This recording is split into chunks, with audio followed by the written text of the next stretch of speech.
तो हम आज पढ़ेंगे कुछ बातें हैं जो जीवन में हमें याद रखना जरूरी होती है। याद नहीं रखनी मतलब समझनी जरूरी होती है। और अगर नहीं समझेंगे तो बहुत सारी वो जो दुख है, बहुत सारा डर, ईर्ष्या, जलन, ये कभी भी खत्म नहीं होगा। और खत्म नहीं होगा, आप देखो तो हमारा जिंदगी का जो पूरा का पूरा दुख है वो बहुत ज़्यादा बढ़ता जाएगा। जब जन्म लिया है तो जन्म लिया है तो किसके लिए? आनंद से जीने के लिए, शांति में बिताने के लिए। हम क्यों किसी चीज़ के पीछे भागते हैं? देखो ध्यान से, हम अहंकार है, ये मैं अहंकार है। अहंकार क्यों किसी चीज़ के पीछे भागता है? उस चीज़ को पाने के लिए नहीं भागता है, उस चीज़ से पूछता है कि मुझे क्या इससे शांति मिल जाएगी। तो उसको लगता है कि वो चीज़, जिस चीज़ के पीछे वो भाग रहा है, उसको पाकर उसको शांति मिल जाएगी। पर ऐसा नहीं होता। आप देख लो, आप करके देख लो कोई भी चीज़। आप किसी चीज़ के पीछे भाग रहे हो बाहर और वो चीज़ हासिल हो गई तो उसके बाद फिर दूसरी चीज़ के पीछे भागो, तीसरी, चौथी, पांचवी, ऐसे पूरा जिंदगी निकल जाएगा आपका। पर आप जो ढूंढ रहे थे वो नहीं मिलेगा। जो आप ढूंढ रहे हैं वो कहाँ है? वो तुम्हारे अंदर ही है। आप अहंकार है, वो बोलता है कि मैं कुछ पाना चाहता हूँ, उसको चाहिए शांति, उसको मुक्ति चाहिए। तो मुक्ति चाहिए तो उसको लगता है कि इस विषय को मैं पालूं, इस चीज़ को मैं पालूं तो मुझे शांति मिल जाएगी। पर नहीं, ऐसा नहीं होता है। शांति नहीं मिलती। आपको शांति तब मिलती है जब आप उस अहंकार को ही हटा लो। और अहंकार को हटाने का तरीका है, समझो इस जिंदगी का सबसे बड़ा एक ही लक्ष्य है अध्यात्म। अगर तुम्हारे अंदर अध्यात्म की समझ है तो आप हर एक काम शांति के लिए ही करोगे और हर एक काम सही करोगे। और अगर आपके अंदर अध्यात्म की कोई चीज़ नहीं है तो आप उस काम को गलत केंद्र से करोगे और आप गलत ही करोगे। अब वो चार चीज़ें कौन कौन सी आप देखते हैं, ध्यान से समझना। कर्म, कर्म के ऊपर आता है विचार,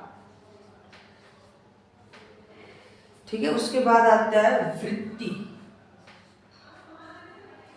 इसको अपन मोह भी बोलते हैं। क्या बोलते हैं? मोह, मोह भी बोलते हैं, ठीक है। फिर आता है आपका आत्मा। क्या आता है? आत्मा। ध्यान से समझना। अब देखो, ऊपर वाला जो तल है, यहां से चलेंगे, सबसे ऊपर ये है तल, फिर उसके नीचे ये, फिर उसके नीचे ये। सबसे बिलो जो तल है, सबसे निचला तल कौन सा है? सबसे निचला तल ये है। एग्जाम्पल से पढ़े समझेंगे, ठीक है ना। ध्यान से समझना। पहला एग्जाम्पल मैं ले रहा हूं, जैसे मान लो ये एक बंदा है,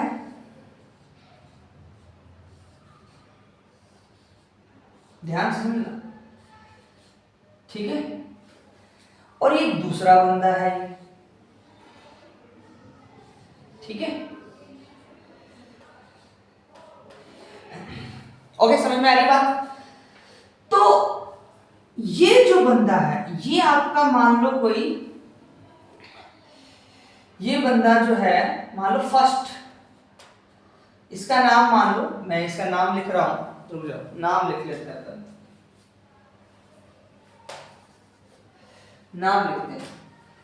इसका नाम मान लो P है, इसका नाम A है, ठीक है। ध्यान से सुनना। A जो है वो अपने मन में, मन माने विचार, ध्यान से समझना, अपने मन में, मन माने विचार, विचार में तो इस पी से वो क्या करता है, घृणा करता है बहुत ज्यादा, और बाहर बाहर से इसको वो क्या कर रहा है, अच्छा बोल रहा है, नमस्कार कर रहा है। अब ये जो अच्छा बोलना है ना, ये बाहर क्या दिख रहा है, कर्म के फॉर्म में दिख रहा है, कर्म है, कर्म के फॉर्म में दिख रहा है, ठीक है, कर्म के फॉर्म में दिख रहा है, ठीक है। अब देखो कर्म के फॉर्म में दिख रहा है, अंदर क्या है, घृणा है, पर बाहर क्या दिख रहा है उसका कर्म, अच्छा बोल रहा है, डिफरेंट दिख रहा है ना। तो अब देखो फिर इसने क्या किया, एक दूसरा बंदा और है,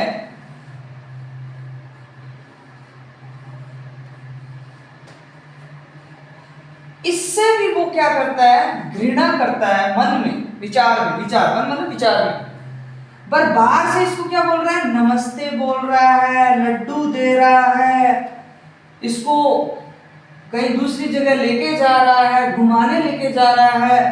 मतलब क्या है, कर्म बाहर कैसा हो रहा है, अच्छा हो रहा है, कर्म यहाँ पे अच्छा बोल रहा था, यहाँ लड्डू खिला रहा है, कर्म चेंज हो गया, कर्म चेंज हो गया, कर्म चेंज हो गया, कर्म चेंज हो गया, बट क्या चेंज नहीं हुआ, विचार चेंज नहीं हुआ। तो इससे क्या पता चलता है कि बिना विचार चेंज किए हुए आप कर्म नहीं बदल सकते, किसके अकॉर्डिंग, विचार के अकॉर्डिंग। मतलब क्या है कि इससे क्या मतलब होता है, ऊपर वाला तल, ऊपर वाला तल कभी भी नहीं बदल, ऊपर वाला जो तल है वो कभी नहीं बदलेगा, तो नीचे वाला तल भी नहीं बदलेगा।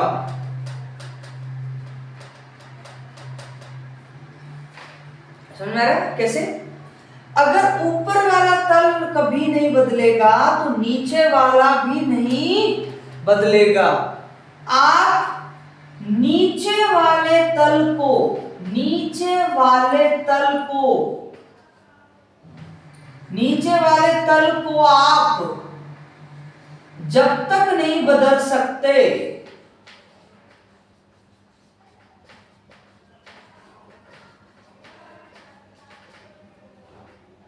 जब तक नहीं बदल सकते तब तक ऊपर वाला, तब तक ऊपर वाला बदल ना जाए।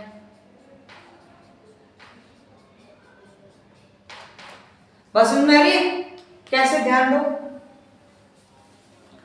मैं क्या बोल रहा हूं, ध्यान समझना कि नीचे वाला तल तब तक नहीं बदल सकता जब तक ऊपर वाला तल ना बदले।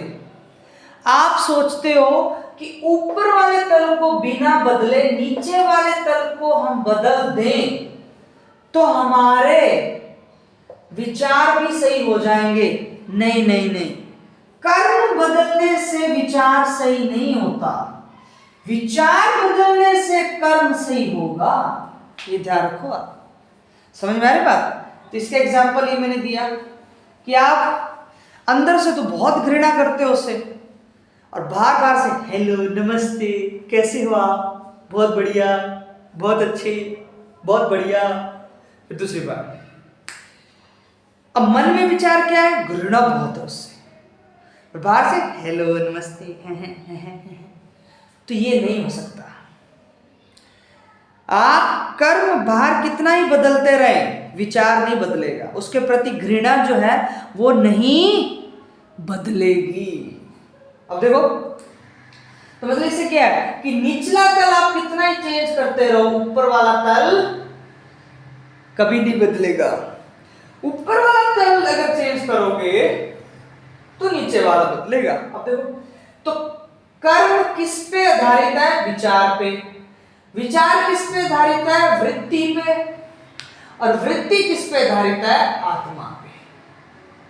समझ में आ रही बात? अब इसका कर्म और विचार का मैंने एग्जांपल बता दिया। अब अपन विचार और वृत्ति का एग्जांपल लेंगे, उसमें भी तो देखना है।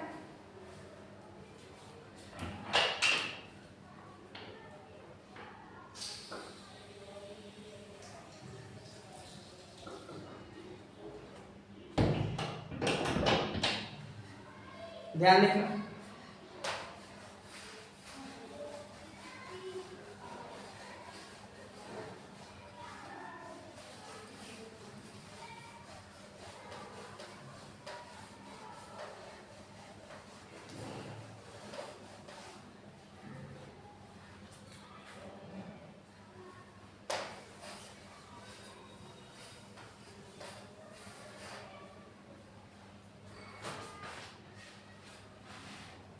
समझ में आ गया? कर्म, विचार, वृत्ति, आत्मा। कोई दिक्कत इसमें नहीं? ठीक है। अब इसके बाद देखो,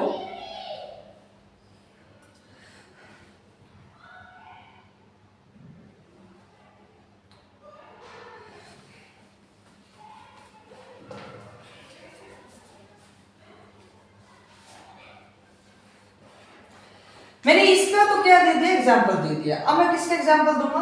विचार और वृत्ति का। विचार और वृत्ति का देखो कैसे एग्जाम्पल देंगे, ध्यान से समझना। विचार और वृत्ति का क्या एग्जाम्पल है मैं वो बता रहा हूं तुम्हें, ठीक है ना? मैं आपको ये बता रहा हूं, देखो विचार और वृत्ति। अब जैसे मान लो वृत्ति को अपन क्या बोल सकते हैं? मोह भी बोल सकते हैं। क्या बोल सकते हैं? मोह। आप विचार तब तक चेंज नहीं कर सकते जब तक वृत्ति चेंज ना हो, ठीक है? वृत्ति चेंज ना हो। देखो कैसे,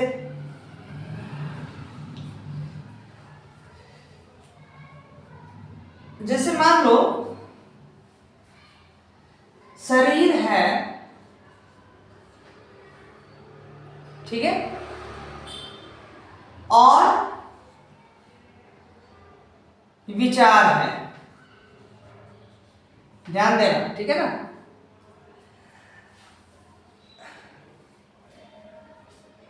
विचार ने क्या बोला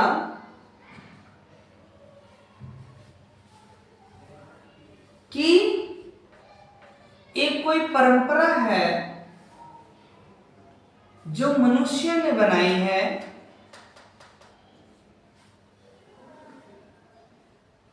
वो सबको फॉलो करनी है। ये एक विचार है।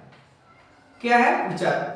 एक परंपरा है जो मनुष्य ने बनाई, अपने विचार से उसको फॉलो करना है, ये एक विचार है। तो बनाई गई चीजें, किसी मनुष्य के द्वारा थोपी गई चीजें किसी दूसरे मनुष्य पे, तो ये तो विचार हो गया।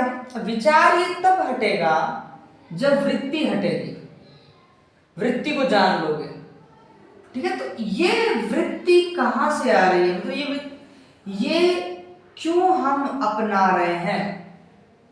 ये हम क्यों अपना रहे हैं? ये हम इसलिए अपना रहे हैं क्योंकि हमें या तो उस विषय या चीज से बड़ा मोह है।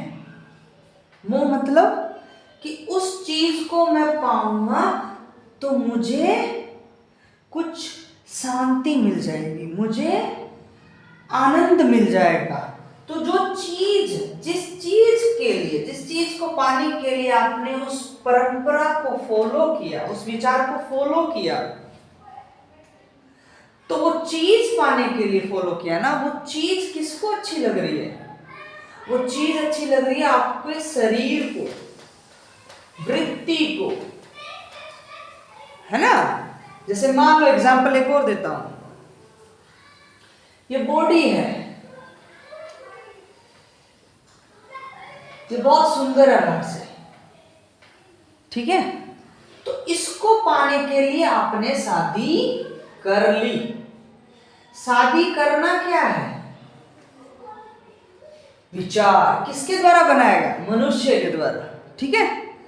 और शादी करने के बाद आपने क्या सोचा कि मुझे वो शरीर मिलेगा, शरीर मिलेगा तो वृत्ति मिलेगी, शरीर मिलेगा तो शरीर मिलेगा, तो शरीर मिलेगा तो आप सोच रहे थे कि शरीर मिलने से मुझे शांति मिल जाएगी, शांति मिल जाएगी, ये तुम्हारी सोच है, शांति मिल जाएगी।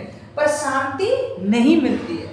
आपके शरीर, आपके वृत्ति को आप उसका शरीर चाहिए, काम वासना चाहिए, तो उसको लगता है उससे शांति मिल जाएगी, पर नहीं मिलती है। क्यों?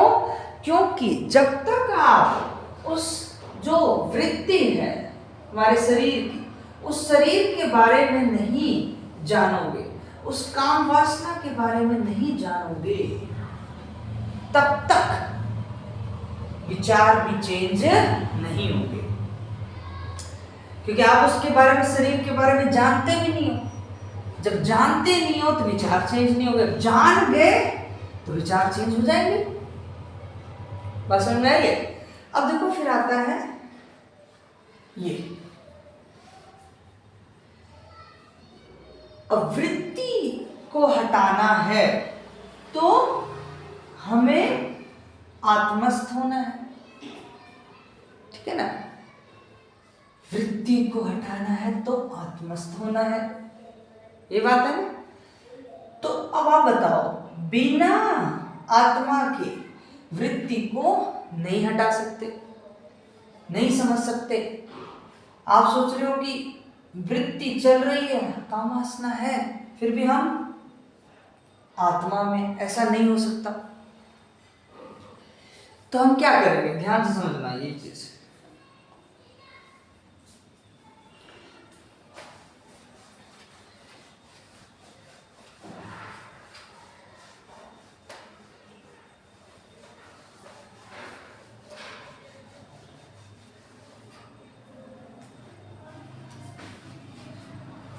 देखो, ये देखो आत्मा, आत्मा का मतलब क्या होता है कि अहंकार को आपने जड़ से उखाड़ दिया, अहंकार को जान लिया या जानने लग गए, तो अहंकार लगातार क्या हो रहा है? टूट रहा है। क्या हो रहा है? टूट रहा है, टूट रहा है। तो टूट रहा है तो मतलब हम किसकी तरफ, अहंकार को किससे प्रेम हुआ?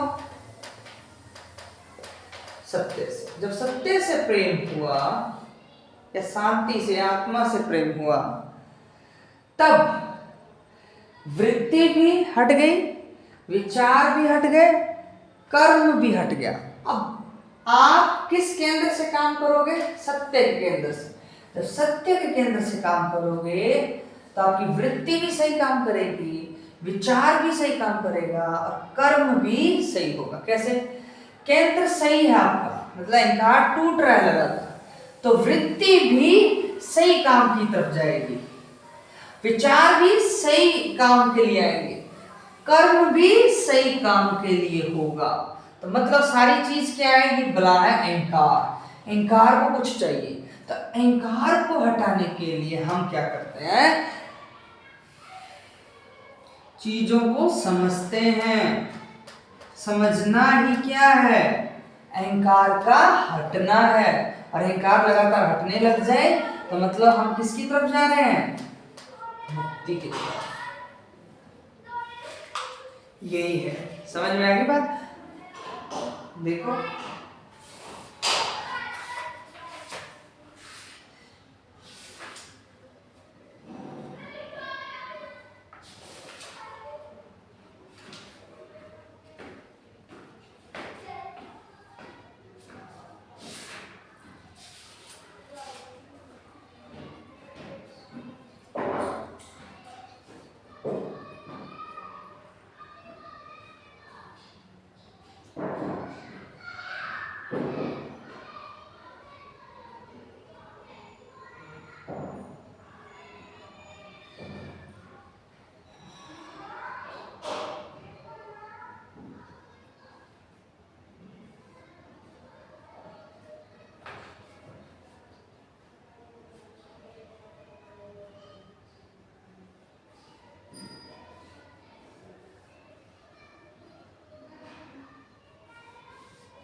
हम एक और एग्जाम्पल लेते हैं,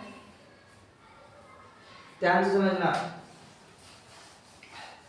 अभी वापस मैं लिख रहा हूं इसको तो थोड़ा सा अच्छे से समझ और आ जाएगा, ध्यान समझेंगे इसको। देखो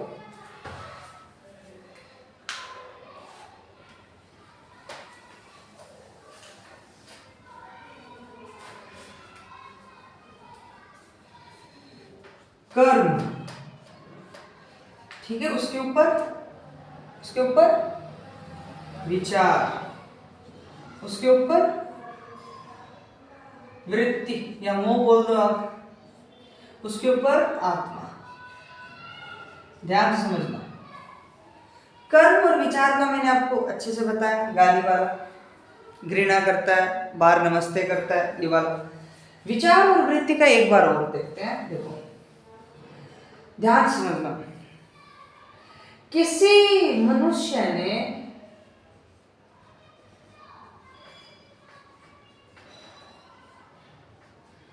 आपको बता दिया कि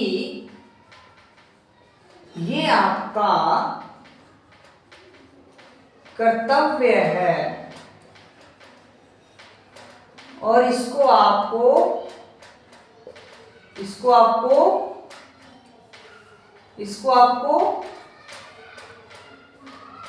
करना है। तो किसी के मनुष्य के किसी आदमी के विचार से आया ना कि ये तुम्हारा कर्तव्य है, इसको आपको करना है। तो ये तो विचार हुआ ना, ये तो क्या हुआ, विचार हुआ, ठीक है। तो आप इसमें डट पड़े कि मेरा, जैसे किसी ने बोला कि आपको गवर्नमेंट की तैयारी करनी है, तो आपने क्या किया, गवर्नमेंट की तैयारी करना स्टार्ट कर दी। ये आपका विचार नहीं है, किसी उस दूसरे मनुष्य ने, पड़ोसी ने ऐसा बोला है कि गवर्नमेंट की तैयारी करोगे तो उसमें रुतबा अलग होता है, तो ऐसा वहां से ऐसे विचार उड़ते आए कि हाँ गवर्नमेंट सबसे सेफ चीज है, गवर्नमेंट की तैयारी करोगे तो वहां पे सेफ रहोगे, सिक्योरिटी मिलेगी, सब कुछ मिलेगा, ठीक है। तो ये चीजें आपको पास आई, किसी मनुष्य के द्वारा बताई गई कि भाई साहब आप गवर्नमेंट की तैयारी करो, पक्का सिक्योरिटी मिलेगी, आप एकदम सेफ रहोगे, अच्छे से पैसा आएगा, सब कुछ सही रहेगा, ठीक है ना। ये आपके किसी मनुष्य ने बताया, कर्तव्य है, आपको करना है। आप स्टार्ट हो गए स्टार्ट। जब आप स्टार्ट हो गए, किसी दूसरे ने बताया है, मनुष्य ने, किसी व्यक्ति ने बताया कि ऐसा करने से ऐसा होता है, तो आप स्टार्ट हो गए, पढ़ाई कर रहे हैं कि तो किसी दूसरे ने बताया ना, ये तो आपको नहीं पता क्योंकि आपका जन्म तो बाद में हुआ है। तो ये तो बहुत पहले से चलती आ रही चीजें, कर्तव्य बहुत लोगों ने बनाई है, तो लोग उसको क्या करते जा रहे हैं, बहुत सारे लोग उसको फॉलो करते जा रहे हैं, तो लोग बहुत सारे फॉलो करते जा रहे हैं, तो आपने भी उसको फॉलो किया। जब आपने उसको फॉलो किया, जैसे आपने फॉलो किया तो क्या हुआ,